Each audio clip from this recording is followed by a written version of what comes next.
Sapa iki gawe rame? Ganggu kakangku Petruk. Ganggu ya men. Wae lah. Cah edan. Kowe mau ora takon mlaku ngidul to? Aku ngalor sik ya, Pak. Kok ketemu nang kene? Lah ya ora ngerti kaya mbok menawa keparenging dewa ngono. Kowe piye lakumu? Ketemu pukulun Bathara Antarada. Ketemu Narada? Heeh. Terus diparingi pusaka. Mbuh pusaka iki gunane nggo ngopo? Kowe diparingi pusaka karo dewa. Pak. Pusaka kuwi gage gunakno Petruk. Iki eneng pigunane. Pigunane apa? Ngamarta di amuk ratu kembar loro. Pusaka kuwi mbok menawa iso ngasorake ratu kembar loro kae. Pengestune, Pak.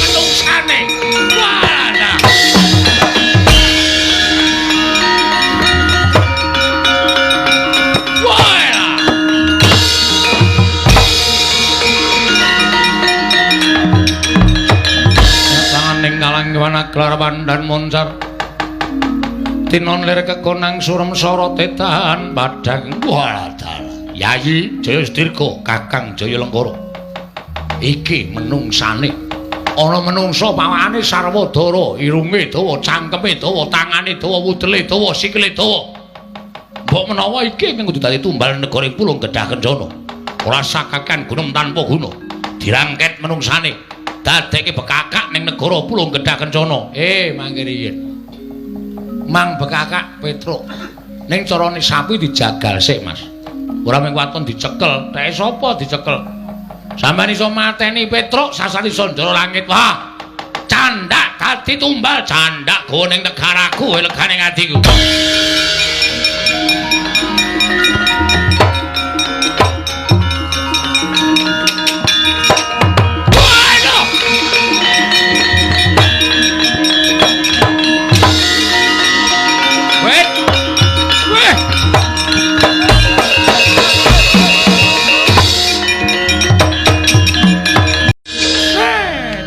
Jebul maringi dalan karo aku.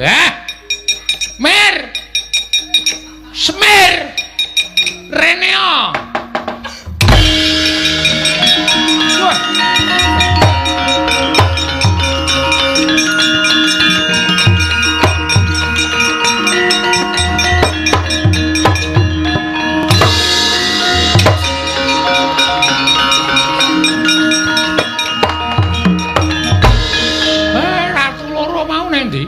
Mati, Pak.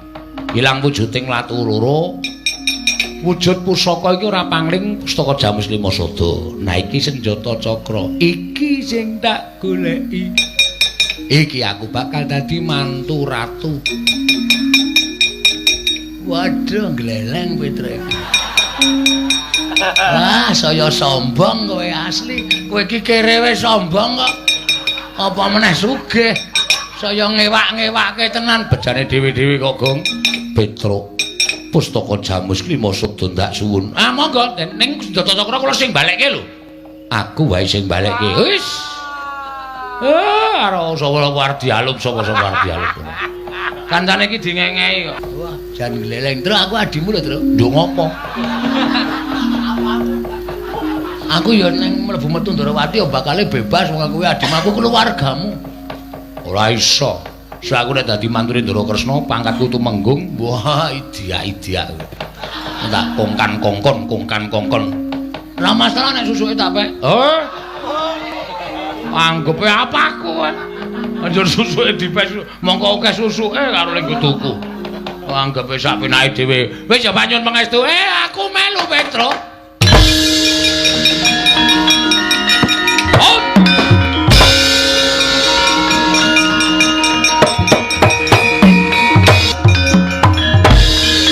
Sowan nggih sinuwun. Lho. Ngesta pusaka Ndarawati nggih. Netepi pangendikaning Sinuwun Kresna Sapa sing iso ngundurke pusaka Senjata Cakra bakal dipek mantu entuk Gusti Ayu Rantawati. Petro dalem pusaka tak suwun. Mangke riyen sampean kudu ngendikake. Petro kowe tetep dadi mantuku wonten pusaka kula kundurke. Petro, pun nggih pun. Semahku iri ya, Tru. Ah iri. Kuwi sing ngarep kuwi Rantawati. Edan. Enom banget lho, Tru. Oh ya semen. Oh ya tegel. Karo bojone kok ora tegel. Iki calon bojoku kok ora tegel iki piye? Wis separone umurmu ya semen. Ora urusan. Ah, ya ngene iki bejane. Edan enom banget. Wah, edan. Aja ditiritani ya, Tru? Ya. Aku ditiritani, heeh. Di videoke sithik, moh. Videoke sithik. Oh, di videoke. Moh ora sawerna-werna ora. Ya aku turu nggonamu. Aku turu kene kok. Oh iya, Dik. Waduh cilaka aku. Wis kene Petruk kene. Ngendika riyen, "Iya ya Petruk kowe tetep dadi mantuku." Larak ngaten. Monggo.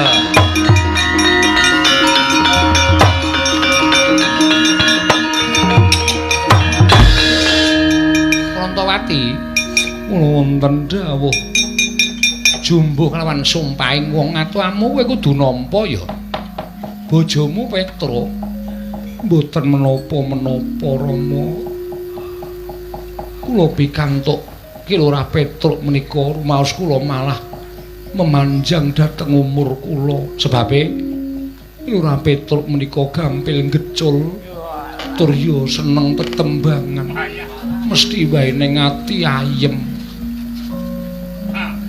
Ki Lurah Kang wetengku dicekeli Kang apa rasane piye Tru wis ngene urung aku iki biasae cekeli ngono wis ngono lho aku iki kelainan kowe ora wae ora brambang lanang iki ora bawang kok brambang aku ora edan Petruk ketrima tenan kaya Rantawati iki kok ya ora milih sing bagus apa piye hei ora ngawur konjur apa-apa arep dipek apa-apa arep dipek Petruk piye nggih matur nuwun dipun paringi bebungah kados mekaten ya wis ora nang kene le do gocek-gocekan kono ning mburi kono tuwuti nang mburi aku iki mantuku Ndorowati ki rak ya nggonamu alhamdulillah sepeda motor Tegar Sinul kok kula nggone nggonen kabeh lho nggone nabrak Bagong iya tak selenggarake ondasku terus ha iya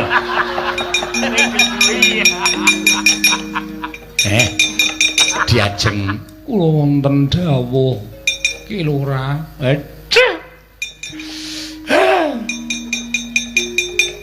menurut kowe Kang saka ngendi sik iki lho pasuryane ayu kabeh rambuté janges ireng alise kandel wah irunge mancung lambene abing kayak kene iki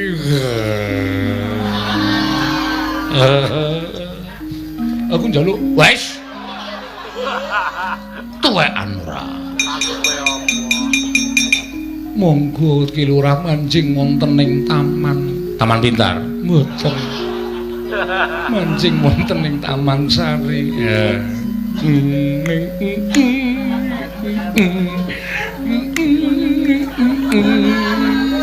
wis ya Kang direkamke suarane terus agak marane kok direkam ora wedian tesih gadah putri ora nek kirek wedok duwe niku mang jodoke biawak mburi sampean kowe dasmu kuwi amplong mencelat lho meh ditawani kirek ya wis kudu nrimo angke bejane dhewe-dhewe kok ya kowe ngopo kok ngusul iki Andela kanan Ndarawa ora iso kowe iki Abdi kok. Aku adimu lho, Tru, kulawarga. Kulawarga. Minggir to, minggir. Tru lel ngrungake ki ora nggo sikil. Kok sombong banget to kowe? Nggih, aku arep dahar. Edan iki ingkang semene iki anggo kowe. Menika kagem nggih Lurah Petruk sedaya. Waduh, aku ceker terus. Moh. Meng ceker. Emoh. Duduh. Emoh ora entuk. Engko wae nek sakon bamaem nek gari balung krokotana. Sia-sia. Nek ngisor kursi ngono kuwi ling rokoti ya. Iya. Semangkean tenan truk kowe. Bagong tangane. Kuwi cangkire sapa? Kae cangkire sapa Diajeng? Menika cangkir panjenengan kagem unjukan panjenengan. Lah, krungu ora? Kono kowe ngombe. Ledeng kan. Dan tenan. Iki kamare sapa ya? Kamarku. Waduh. Gong ora nggo nglekar ngono kuwi tak. Nyoba kasur aku. Oh, kasure jeneng ora usah dadak obah. Kuwi obah pisan kentul. Saking apike kaya. Nyanyi Prabu Ndorowati. Wah, kabar kawantar sumebar ing jagat. Yen to ingkang bisa mbalekake wujuding Tata Cakra Petruk Kanabala. Petruk tok dadekke mantumu. Apa kowe ora isin? Apa kowe ora wirang? Petruk iki gedibal 17 wong elek nyala mripat. Petruk iki mung batur. Ngatasé Ratu Ndorowati kok duwe mantu batur iki arepe piye? Aku ora trima. Orantawati tak jaluk tak dhawuh karo Lesmana Mandra Kumara. Ora tak wenehke. Aku ngamuk neng negara Ndorowati. Minggir jagae. Ayo, wani mboten? Aja mungsuh kula menika wong ringkih. Kula menika pawakane kemawon kawon kaliyan Paduka Prabu. Ning ana sing wangi Kresna. Perkudara sagu to? Sagu. Kon muni-muni meneh suwake cangkeme. Ayo saiki. Sapa iki gawe rame? Ganggu kakangku Petruk. Ganggu ya men. Weh lah. Waduh Petruk. Wong ora wani kok bengak-bengok ora. Mudhar kowe. Kapokmu kapan? Tiba saka lemari aku. Lah kowe iki arep ngopo? Arep nginjen. Anje-anje lemari malah geblak. Aduh. Sirahku lara truk iku kudu dibaringke, baringke njoben ngono. Arep baringke ning kamarku ora. Truk, ben. Ora. Truk. Edan kowe iki ketegelen, Truk. Ki lurah. Mulih. Sanane ngomah. Ben. Nemeng tuwae ngomah ana. Wis men luweh sanane ngomah. Menawi kok ora bubade duka mengsaipun kula, samenika ngaten kemawon. Ora sandadakaken gunung tanpa guna. Wong Petruk menika ya abdi kula. Upama kula menika ndadekke mantu Petruk padha karo kula menika ngangkat derajate Petruk apa ala apa ora prayoga. Ning aku diutus dening Prabu Duryudana kon ndhapke Lesmana Mandra Kumara. Perkara kelakon lan boten menika monggo. Wong nyatane panjenengan ora iso ngaturake Senjata Cakra kok arep dhawuh karo sapa? Dhawuh karo sapenake dhewe njur. Apa-apa kudu menang, apa-apa kudu menang. Larae njaba. Kusik Werkudara, kusik. Sabar. Serete. Wong gerang gawe kisra, gawe geger. Nek ora trima Petruk dadi mantune Ratu Ndorowati, ora trima karo Werkudara. Petruk ya abdine Werkudara. Ngono yo. Dipati nek boten tarimah monggo aben ajeng kelen Janaka. Petruk ki anakku. Nek ora trima Petruk dadi mantune Ratu Ndorowati, ayo nyoba piye mungsuh Semar. Kapokmu kapan kowe? Krubut wong pirang-pirang wani napa mboten? Nek wani ayo metu jaba dikrubut wong pirang-pirang. Nek ora wani meneng mawon. Ya wis.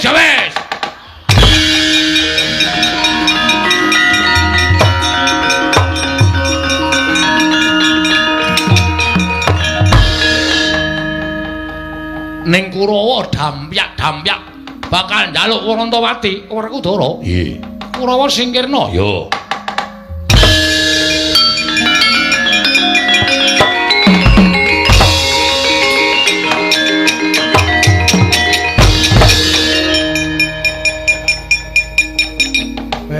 Rampung Kurawa. Lho. Wis Bagong. Wis krungu saka kene dogdrek dadi gajuli. Bubar kabeh delok nek ora percaya.